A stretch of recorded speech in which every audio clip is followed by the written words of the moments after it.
Estamos de volta com o síntese com os destaques da semana no plenário do Supremo Tribunal Federal. Como vimos no final do bloco anterior, havia necessidade de apresentação do voto do recém-possado ministro do Supremo Tribunal Federal na ação direta de inconstitucionalidade 4.264, que trata da questão da convocação por edital dos chamados proprietários dos chamados terrenos de marinha, questão essa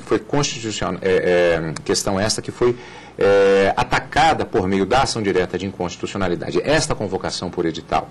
Vimos também que o ministro Ricardo Lewandowski, relator, comunicou ao plenário que havia a expectativa de modificação na legislação que estava sendo atacada, mas isso não gerou a necessidade de prejuízo do julgamento, permanecendo assim a necessidade de apresentação do voto do novo ministro do Supremo Tribunal Federal para que se completasse o número de votos necessários dentro da chamada reserva de plenário. Houve 5 votos já apresentados no sentido de se derrubar essa convocação por edital prevista na legislação contestada e faltando, portanto, o voto do ministro que agora passou a compor, completando a composição do Supremo Tribunal Federal.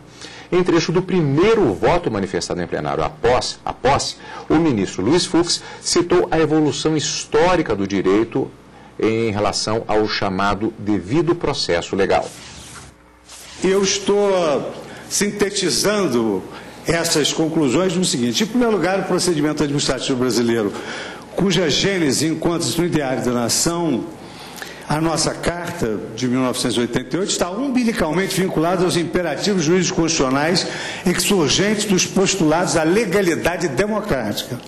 O Estado Democrático de Direito do seu turno assenta, dentre os seus pilares, o devido processo legal do princípio do contraditório, segundo o qual ambas as partes devem usufruir da oportunidade de serem ouvidas no processo judicial ou administrativo.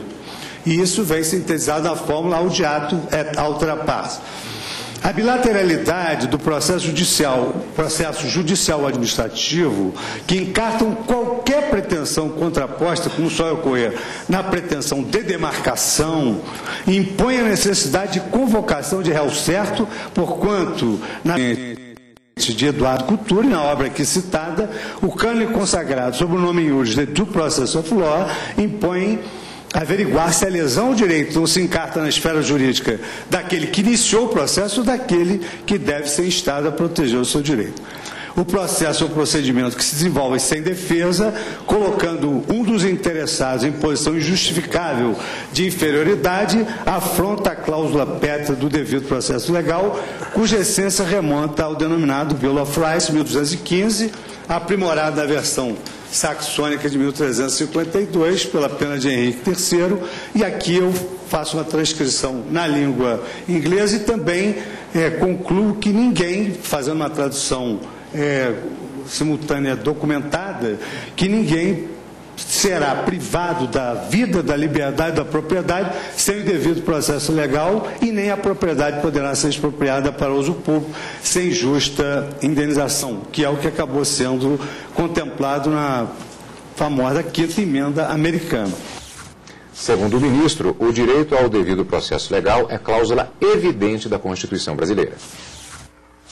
A Constituição Federal Brasileira plasma de forma cristalina a evolução dessa garantia constitucional com berço nas declarações fundamentais dos direitos do homem, ao dispor no inciso 54, que ninguém será privado de seus bens sem o devido processo legal. A demarcação das terras, ora sub judice, é potencialmente geradora de direitos ex post facto e, consequentemente, passível, sim, de produzir efeitos constitutivos negativos em relação aos proprietários que ad eventum podem vir a perder a posse ou a propriedade de seus bens. A consequência lógica derivada dos efeitos práticos do procedimento demarcatório é a necessidade de convocação em face dos réus certos em obediência ao devido processo legal na acepção literal da cláusula constitucional. Outrosim excediu-se que a convocação editalícia, porquanto ficta nos seus efeitos de convocação prática, deve ser utilizada como regra de exceção, hipótese que não se configura quando o poder público pretende demarcar terrenos lindeiros à propriedade com titulação conhecida. E já me aproximando do final, senhor presidente, a previsão legal que faz da exceção à regra em detrimento do devido processo legal padece de inconstitucionalidade manifesta. a plausibilidade e as demarcatórias incidirem no vício da não oitiva dos interessados, obrigando-os a posteriori a ingressarem com ações excludentes de suas propriedades das áreas de marinha, bem como os consectários de considerá-los meros ocupantes de terrenos supostamente inoficiosos, mercê da violação explícita das garantias constitucionais que agora foram suscitadas, no meu modo de ver, com a devida vênia, preenchem os requisitos do periculo in mora e do fumus boniuris. Então, senhor presidente, egrégio plenário, com esses fundamentos, eu acolho o pedido liminar de declaração de inconstitucionalidade do artigo 11 do Decreto-Lei 9760, introduzido pela Lei 11.481 de 2007, que regula a demarcação dos terrenos de marinha. Só apenas fiquei sem conhecimento se concederam eficácia ex tunc ou ex nunca essa cautelar, né? Eficácia ex tunc. Então, esse é o meu posicionamento. Bom, Gisele, portanto, acompanhamos já a maioria, eram 5 votos já contra o edital, dizendo assim de maneira mais direta. Sim. E, portanto, fechada a reserva de plenário. Exatamente. A partir do voto do ministro Luiz Fux, então, ficou caracterizado 6 ministros votando a favor do deferimento da liminar, no sentido de que há necessidade, mesmo nessa fase de delimitação da linha de pré-amar médio, a necessidade de convocação de todos os interessados de uma maneira mais efetiva, pessoal, identificando-se efetivamente aqueles proprietários que poderão ter o seu direito de propriedade atingido. Então, por esta razão, agora não podemos esquecer que foi uma medida liminar deferida. Essa ação direta de inconstitucionalidade ainda voltará ao plenário para a decisão definitiva do mérito. Mas, neste momento, o que os ministros, por maioria, entenderam é a necessidade de que todos os interessados deverão ser intimados, notificados de uma maneira pessoal, ou seja, aqueles que têm endereços certos, efetivamente se sabe onde podem ser localizados, eles deverão ser chamados já nessa fase preliminar. Portanto, decisão no plenário do Supremo Tribunal Federal. Neste caso, edital, como disse o ministro Luiz Fux, é exceção. Julgamento conjunto dos embargos de declaração nos recursos extraordinários, 500.171 e também no RE 572.052. Vamos às partes em relação a cada um desses processos, ambos de relatoria do ministro Ricardo Lewandowski. No caso do recurso extraordinário 500.171, Universidade Federal de Goiás versus Marcos Alves Lopes. Aqui, embargos de declaração contra acórdão que foi proferido em sessão plenária do Supremo Tribunal Federal, no sentido de negar provimento ao recurso extraordinário sobre a cobrança de matrícula como requisito para que o estudante possa cursar a Universidade Federal. No caso do 572.052, como já dissemos também de relatoria do ministro Ricardo Lewandowski, as partes Fundação Nacional de Saúde, FUNASA, versus Carmesita Barbosa de Melo Lima. Aqui, embargos de declaração contra também uma decisão do plenário do Supremo, que, por sua vez, neste caso, também negou provimento ao recurso extraordinário, desta vez ajuizado contra uma outra decisão de uma turma recursal de Juizado Especial Federal, que manteve sentença, por sua vez, de primeiro grau, o processo já vem andando, no que interessa especificamente, qual a decisão? Assentando que gratificação de desempenho de atividade de Seguridade Social e do Trabalho, também conhecida como GEDAST, deve ser estendida a um determinado grupo. Gisele, aqui uma curiosidade, porque o telespectador já deve ter percebido que nós estamos tendo objetos, estão sendo questionadas decisões, de uma certa forma, digamos assim, já vamos esclarecer isso, do Supremo Tribunal Federal, mas que na verdade não tem nada a ver uma com a outra. Uma com relação à matrícula em universidades federais, pagamento de taxa de matrícula, e outra com relação ao pagamento da GEDAST. Na verdade, o que está sendo questionado, quer dizer, como se faz um julgamento conjunto na medida que são temas aparentemente tão diferenciados. Mas, na verdade, o que está em jogo aqui é uma outra coisa. Isso mesmo. O grande questionamento aqui, por isso houve o julgamento conjunto aí, todos os 2 embargos de declaração estavam sob a relatoria do ministro Ricardo Lewandowski, porque neste caso o que se questionava era no que diz respeito aos efeitos da decisão do Supremo Tribunal Federal. Então, o que se queria dos embargos de declaração era que fosse feita uma modulação dos efeitos dessa decisão do Supremo Tribunal Federal, porque a partir do momento que o Supremo Tribunal Federal ele decide um caso específico, aquela decisão ela tem uma data específica para ela começar a valer no mundo jurídico. E a proposta nos embargos de declaração era que fosse dado um entendimento diferenciado naqueles casos em especial. No que diz respeito, inclusive, ao julgamento do recurso extraordinário, que tratava da matrícula em instituição de ensino federal, esse julgamento ele deu, inclusive, ensejo à edição da súmula vinculante número 12. Então, a grande controvérsia era saber a partir de quando valem os efeitos dessa decisão do Supremo Tribunal Federal. Por esta razão, houve o chamamento do julgamento conjunto desses dois embargos de declaração. É mais ou menos como se dissesse assim, particularmente nesse caso das matrículas, já que havia até súmula vinculante. Mas, grosso modo, seria mais ou menos, a gente não discorda da decisão, a gente só quer saber a partir de quando ela vale, o que gera uma série de efeitos. Isso. Vamos ver trecho do voto do ministro relator Ricardo Lewandowski. Do ponto de vista técnico, eu entendo que não há nenhum dos pressupostos para o acolhimento desses embargos declaratórios. O que se pede aqui é que o plenário tome uma decisão política a posteriori para fazer uma modulação dos efeitos, reconhecendo aí motivos de segurança jurídica ou relevante interesse social. E digo desde logo que o plenário apenas excepcionalmente, quando se trata de processos subjetivos, acolhe esta modulação. E no caso estamos em sede de processos subjetivos, de RS. Esta modulação é feita quando pedida na inicial, ou quando o plenário, durante os debates assim o entende, ela é nos processos de índole objetiva. Mas então, em princípio, pelo meu voto, eu estaria rejeitando os embargos declaratórios em ambos os casos. Logo após o voto do relator, a ministra Carmen Lúcia manifestou preocupação com alguns aspectos desse julgamento. Um deles com relação ao cumprimento da decisão e outro ainda com relação à possibilidade de modulação de efeitos por meio de embargos de declaração, como se solicitou neste caso. São dois trechos distintos da manifestação da ministra que nós vamos rever agora.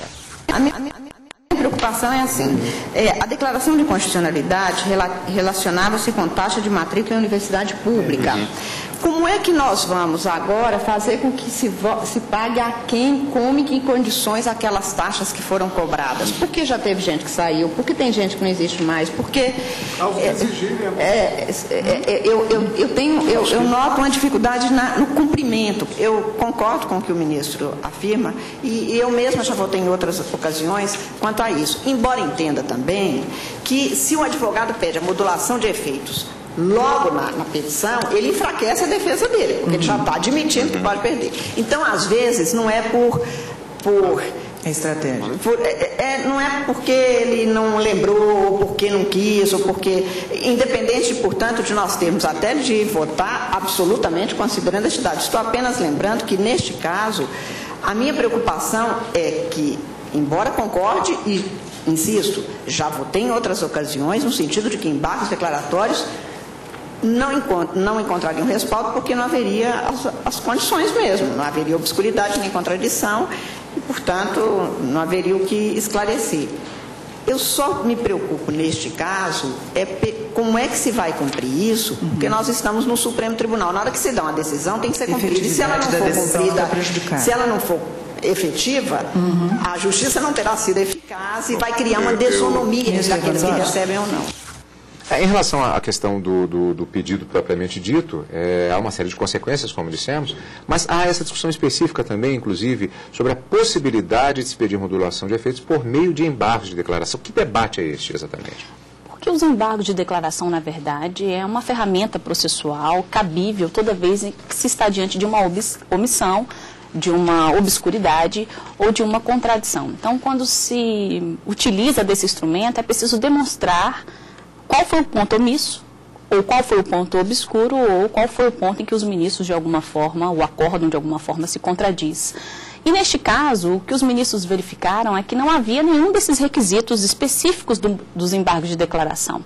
Mas Em contrapartida, também haveria necessidade do próprio Supremo Tribunal Federal se manifestar em relação aos efeitos de sua decisão, tendo em vista os reflexos dessa decisão no que diz respeito a reembolsar estudantes que teriam efetivamente efetuado o pagamento dessas matrículas, mesmo diante de uma instituição de ensino pública.